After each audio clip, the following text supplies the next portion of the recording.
you find out also that what we thought was your individual mind was not an individual mind, it was a shared mind. That what you thought were people who met you and had given different ideas to you, they were sharing your mind. That you are projecting a person with part of your thought and thought the other person thinks like this, I think like this.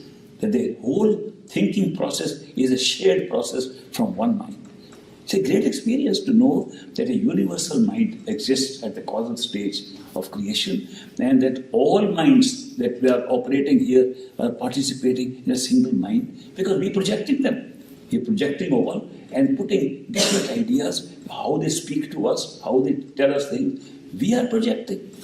It's our own internal speech that is coming to us from outside when we think physically everybody is all separate and their thinking is all separate. This is not a theoretical thing I'm saying. This is how you can experience and find out that's how it operates. Then, most of the people in the world who have ever had the highest kind of experience have ended there when they found a universal mind from where everything is being created. They say we find the Creator. We found the Creator. But that's not the end of the spiritual story, and nor end of the spiritual journey. Because who is operating that mind? Who is operating? What is the life force, the power of consciousness that is making that universal mind work? Then you have to have the guidance of somebody who has gone beyond the mind. And there are such people available, but very few. In this physical world, some people are available, and they will always be available. Because if we lose this connection, we are lost forever. There always will be people telling us that is only the creative power of our universal mind, that you are beyond that the soul is not mind. That the soul of a human being, the source of consciousness, it is not the source of all creation. That we are using a mind by putting the source of all consciousness into a project, into a system, into a machine that creates the universes that we call creation. That's a very big development, a very big area of knowledge, beyond all comprehension by anybody's mind. Because now we are talking of something by which the mind was created, by which the universal mind was created. Now we go to the source of consciousness itself, and we discover that we can pierce that mind which has no form.